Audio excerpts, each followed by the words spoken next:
بسم اللہ الرحمن الرحیم الصلاۃ والسلام علیکہ یا سیدی یا رسول اللہ وعلی آلہ و اصحابہ یا سیدی یا حبیب اللہ۔ مفعول مطلق، مفعول مطلق وہ مصدر منصوب ہوتا ہے، وہ مصدر ہوتا ہے اور منصوب ہوتا ہے جو فعل مذکور کا مصدر ہو اور فعل مذکور ہی اسے نسب دے، جیسے کلم اللہ موسیٰ تکلیما۔ تکلیماً یہ مصدر ہے، منصوب ہے، اور جو پیچھے فعل آیا ہے کلمہ، یہ اس فعل کا مصدر ہے۔ وہ مصدر جو منصوب ہو اور جو پیچھے فعل ذکر ہوا ہے فعل مذکور، اسی کا یہ مصدر ہو، اور وہی فعل جو ہے فعل مذکور وہ اس کو نسب دے رہا ہو، اس کو مفعول مطلق کہتے ہیں۔ تین چیزیں اس میں کہی ہیں۔ کیا؟ مفعول مطلق کیا ہوتا ہے؟ وہ مصدر ہوتا ہے، مصدر منصوب، جو مصدر کس کا ہوتا ہے؟ اسی فعل کا ہوتا ہے جو فعل پیچھے گزر چکا ہے، جو فعل پیچھے ذکر کیا گیا اس فعل کا مصدر ہوتا ہے، اور وہ فعل جو ہوتا ہے اس مصدر کو نسب بھی دیتا ہے، وہی فعل اس مصدر کو نسب دیتا ہے۔ جیسے کلم اللہ موسیٰ تکلیماً، تکلیماً جو ہے یہ مصدر ہے، اور کلمہ فعل جو پیچھے آیا ہے اس کا یہ مصدر ہے، اور وہی فعل اس کو نسب دے رہا ہے۔ مفعول مطلق کو ذکر کرنے کے مقاصد، مفعول مطلق کیوں لاتے ہیں؟ مفعول مطلق کو ذکر، جی کلمہ فعل ہے، اس کو ہم آگے ثلاثی مزید فی میں جا کے پڑھیں گے کہ جس میں حروف 4 ہے نا، اس میں 3 سے زیادہ حروف ہیں، اس کو وہاں پڑھیں۔ کلمہ فعل ہے، صیغہ واحد مذکر غائب ہے، فعل ماضی معروف۔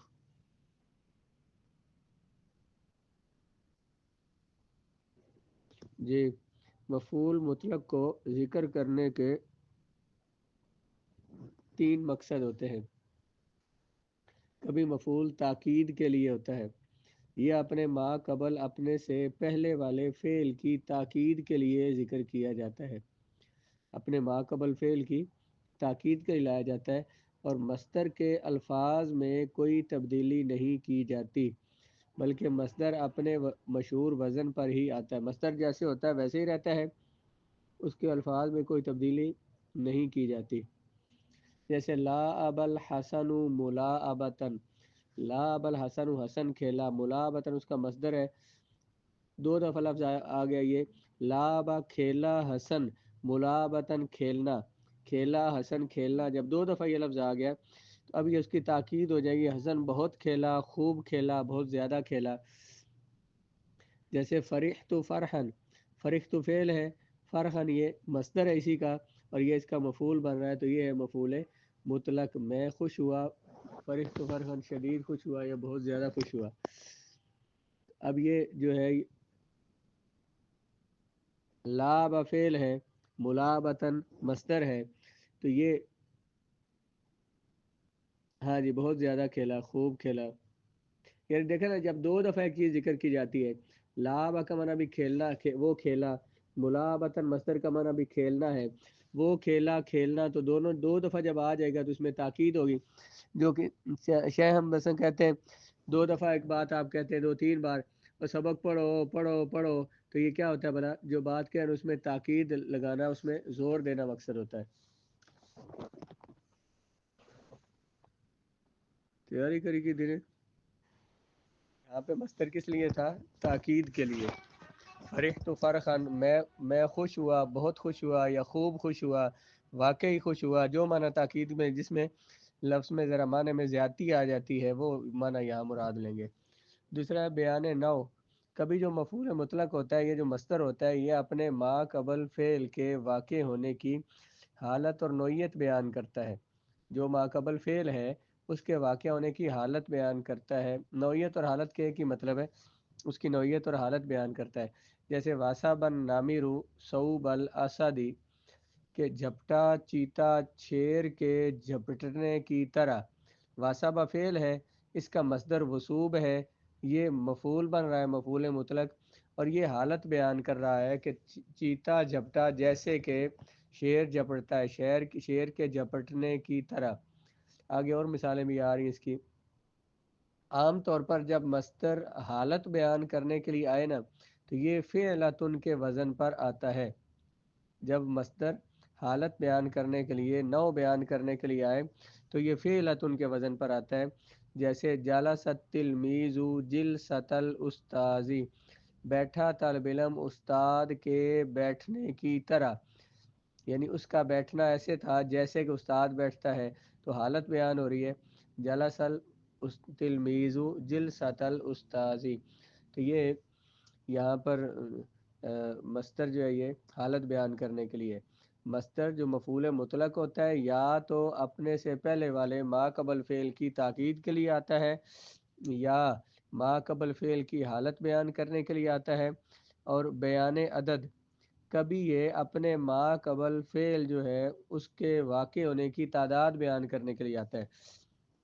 مفعول مطلق اپنے ما قبل فعل کے واقع ہونے کی تعداد بیان کرنے کے لیے لایا جاتا ہے۔ جب یہ تعداد بیان کرنے کے لیے آئے تو عام طور پر فعلتن کے وزن پر آتا ہے۔ پیچھے کیا ہے، جب حالت بیان کرنے کے لیے آئے تو عام طور پر فعلتن کے وزن پر آتا ہے۔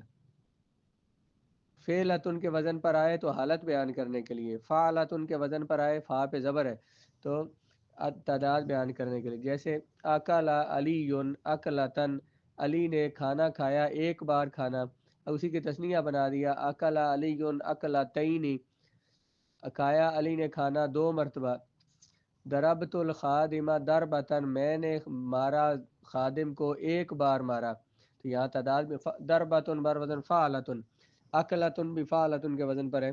جب فعلتن کے وزن پر آئے تو یہ آتا ہے تعداد بیان کرنے کے لیے۔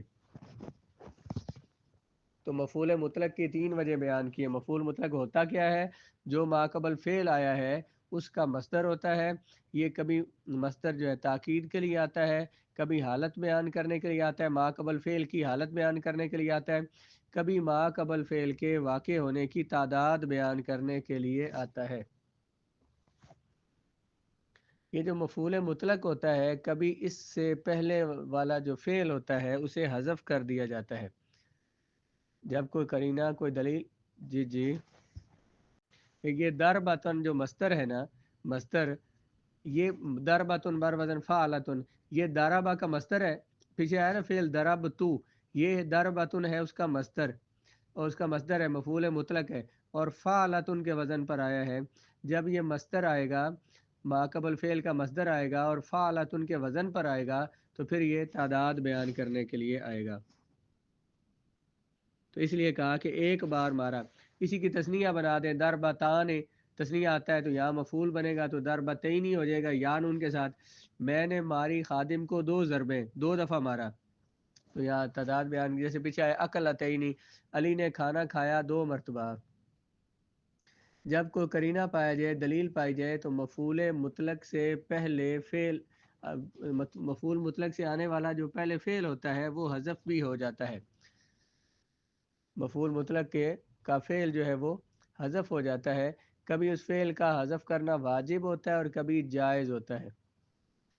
واجب کہاں پہ ہوتا ہے، جہاں اہل عرب جو ہے نا، عربی زبان والے جہاں مفعول مطلق کا فعل حذف کرتے رہے وہاں پہ حذف کرنا واجب ہے، جہاں پہ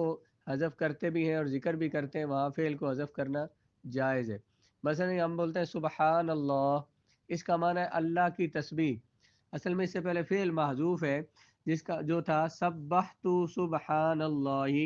میں نے تسبیح کی، کس کی، اللہ کی تسبیح، میں نے تسبیح بیان کی اللہ کی تسبیح۔ یہ جو سبحان ہے یہ مفعول مطلق ہے، اس کا فعل پہلے حذف ہے، وہ کیا ہے، سبحت، سبح یسبح فعل آتا ہے، تو یہ اس کا مفعول بن رہا ہے تو فعل کو حذف کیا ہوا ہے۔ اب قرآن مجید میں بھی یہ لفظ ایسے ہی آیا ہے، حدیث پاک میں بھی ایسے استعمال ہوا ہے، تو یہ ہم اس کا ذکر بھی ایسے ہی کرتے ہیں سبحان اللہ، حالانکہ اس سے پہلے فعل محذوف ہے، تو اس فعل کو حذف کرنا واجب ہے کیونکہ قرآن میں، حدیث میں اس کو ایسے ذکر کیا گیا ہے۔ اس طرح لفظ بولتے ہیں معاذ اللہ، یہ بھی قرآن کی آیت کا لفظ ہے، میں پناہ چاہتا ہوں اللہ کی پناہ، اصل میں تھا کہ میں پناہ چاہتا ہوں، پہلے فعل تھا کہ تعوذت معاذ اللہ، میں پناہ چاہتا ہوں اللہ کی پناہ، تو وہ جو ما قبل فعل ہے اس کو گرا دیا، حذف کر دیا ہے، اور یہ مصدر ذکر کیا گیا یہ اس کا مفعول مطلق تھا، تو اس فعل کو حذف کرنا واجب ہے، کیونکہ قرآن میں ایسے استعمال ہوا، حدیث میں استعمال ہوا، عربی زبان والے اس کو ایسے استعمال کرتے ہیں۔ وہ پورا نہیں بولتے کہ میں پناہ مانگتا ہوں معاذ اللہ، اللہ کی پناہ، اس فعل کو حذف کر دیتے ہیں، اس لیے اس فعل کو حذف کرنا واجب ہے۔ کبھی مفعول مطلق کا فعل حذف ہوتا ہے، جو حذف ہوتا ہے فعل، کبھی اس کو حذف کرنا واجب ہوتا ہے اور کبھی حذف کرنا جائز ہوتا ہے۔ فعل واجب ہونے کی مثال مثلا یہ اس سے پہلے قرآن کی اور مثالیں بھی ذکر کی ہیں کہ قم قیا، اصل میں تھا قیامن و قعودن، قیامن ولا قعودن، مطلب ہے تم کھڑے ہو جاؤ اور نہ بیٹھو۔ اصل میں فعل تھا قم قیامن، قم فعل تھا تم کھڑے ہو جاؤ، قیامن خوب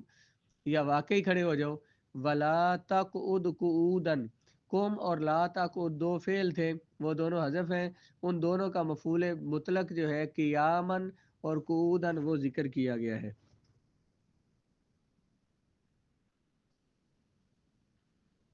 تو اس طرح من فہما من اور فدان کی مثال، یہ بھی قرآن کی مثال ہے، یہ دو مصدر ہیں، منن اور فدان۔ ان سے پہلے فعل آیا تھا اما تمنون منن، یا تو تم احسان کرو گے، او تفدون فدان، یا تم فدیہ دو گے۔ تو تمنون فعل ہے، منن جو ہے یہ اس کا مفعول مطلق تھا، تمنون فعل حذف کیا ہوا ہے،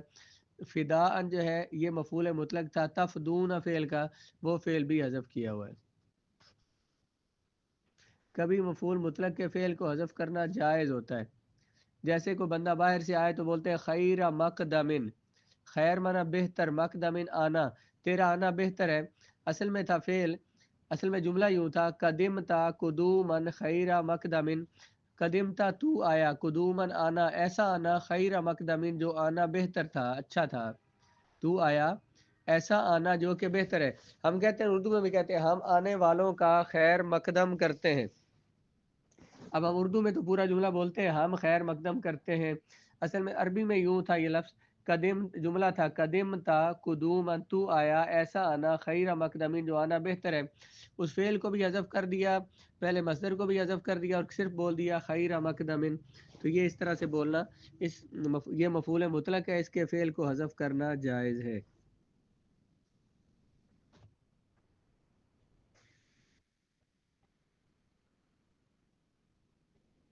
نیچے حاشیے میں بھی کچھ چیزیں مفعول مطلق کے بارے میں دی گئی ہیں، وہ بھی پڑھ لیتے ہیں، پیچھے تو پہلے تو نہیں پڑھا تھا۔ نائب مفعول مطلق لکھا ہوا ہے، وہ اسم جو مصدر تو نہیں ہوتے لیکن مفعول مطلق کی جگہ پہ استعمال ہوتے ہیں۔ مفعول مطلق کی تعریف میں ہم نے کیا پڑھا ہے کہ مفعول مطلق مصدر ہوتا ہے، ما قبل فعل کا مصدر ہوتا ہے، تو کبھی کچھ ہاں جی، کبھی کچھ اسم ایسے ہوتے ہیں جو مصدر تو نہیں ہوتے لیکن مفعول مطلق کے قائم مقام اس کی جگہ پہ استعمال ہوتے ہیں، انہیں بھی نصب دی جاتی ہے۔ یہ کوئی یہ کون سے ہیں؟ مرادف، مرادف مطلب جسے ہم اردو میں استعمال کے مترادف، جو کہ مفعول، جو کہ ما قبل فعل جو ہے نا اس کا ہم معنی ہوتا ہے۔ مترادف کسے کہتے ہیں؟ دو لفظ جن کا معنی ایک ہو، جن کو انگلش میں سائنونیمز کہتے ہیں، مترادف، جو مفعول مطلق کا ہم معنی ہوتا ہے اس کی جگہ پہ آتا ہے۔ اس کی آسان مثال دیکھیں، قعدت جلوسن، قعدت، قعد یقعد قعودن کا معنی ہوتا ہے بیٹھنا، جالا سید جس جلوسن کا معنی بیٹھنا ہوتا ہے۔ اب دیکھیں لفظ تو مختلف ہے، قعدت فعل ہے، جلوسن اس کا مفعول مطلق ہے، لیکن یہ اس کا مفعول مطلق بن رہا ہے، اگرچہ لفظ مختلف ہے لیکن معنی دونوں کا کیونکہ ایک ہے اس لیے اس کا مفعول مطلق بن رہا ہے، معنی میں یہ مترادف ہے۔ یہ ما قبل فعل کا مصدر تو نہیں ہے لیکن اس مصدر کے معنی میں ہے جلوسن، اس لیے مفعول مطلق بن رہا ہے۔ صفت، کبھی وہ اسم جو اپنے جی جی جی ایسے ہی صفت، وہ اسم جو اپنے سے پہلے فعل کے مصدر کی صفت ہوتا ہے، اپنے سے ما قبل جو فعل ہے نا اس کے مصدر کی صفت ہوتا ہے۔ مثال سمجھیں پھر اس بات کو دہراتے ہیں، جرت تلمیذ سریعن، دوڑا طالب علم تیز، اصل میں یہ سریعن جو ہے نا اس سے پہلے مصدر تھا جرت تلمیذ جارین سریعن، دوڑا طالب علم، جارین دوڑنا، سریعن تیز، تو وہ جو مصدر تھا نا جو مفعول مطلق تھا اس کو حذف کر دیا ہے، اس کی صفت کو ذکر کیا گیا ہے، مصدر کی صفت کو، تو وہ اب ہم یہاں پہ اسی صفت کو ہی مفعول مطلق کہہ دیتے ہیں۔ کبھی مفعول مطلق جو ہوتا ہے وہ تو حذف ہوتا ہے، اس کی صفت جو ہے وہ اس مفعول مطلق کے قائم مقام ہو جاتی ہے۔ عدد، کبھی مصدر کی جگہ پر اس میں عدد ذکر کیا جاتا ہے، جیسے ضربت زیدن ثلاثن، ہونا یہ یوں چاہیے تھا ضربت زیدن، میں نے مارا زید کو، ضربتن ثلاثتن، 3 ضربیں ماری، لیکن وہ مصدر حذف ہے، اس کی جگہ پہ عدد ذکر کر دیا ہے، صرف میں نے زید کو مارا 3 مرتبہ، تو یہ جو عدد ہے نا اگرچہ یہ اس کا مصدر تو نہیں ہے لیکن اس مصدر کی تعداد بیان کر رہا ہے، اس لیے اس کو مفعول مطلق کہہ دیں گے۔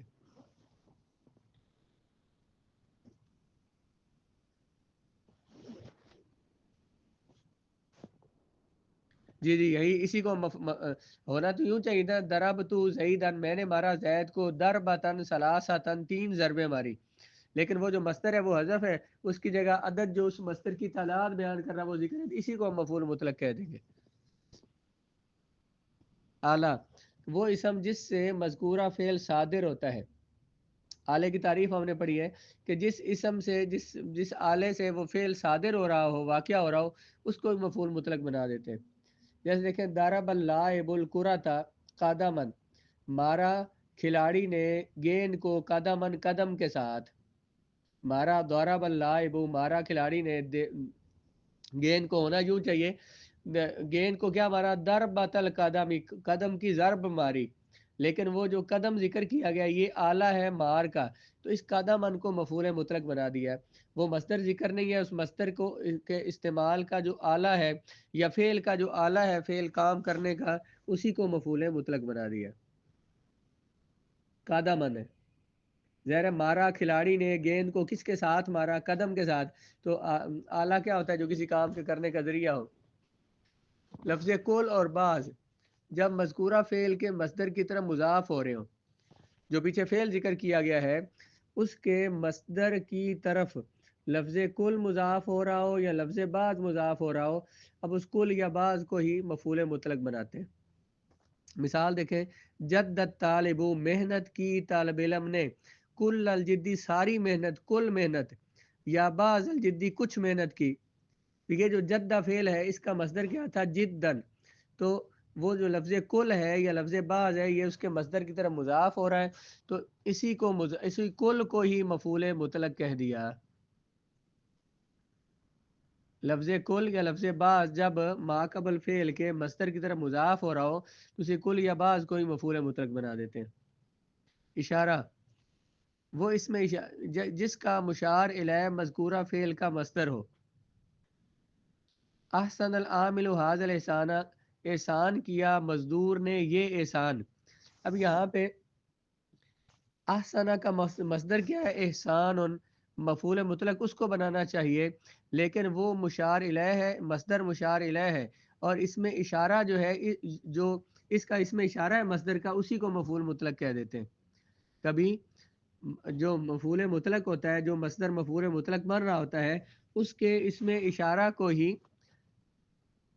مفعول مطلق کہہ دیتے ہیں۔ مذکورہ بالا اسماء کے علاوہ اور بھی چند اسم ہوتے ہیں جو مفعول مطلق کے قائم مقام ہوتے ہیں، جیسے الکرفساء، اور وہ ضمیر جس کا مرجع مذکورہ فعل کا مصدر ہو۔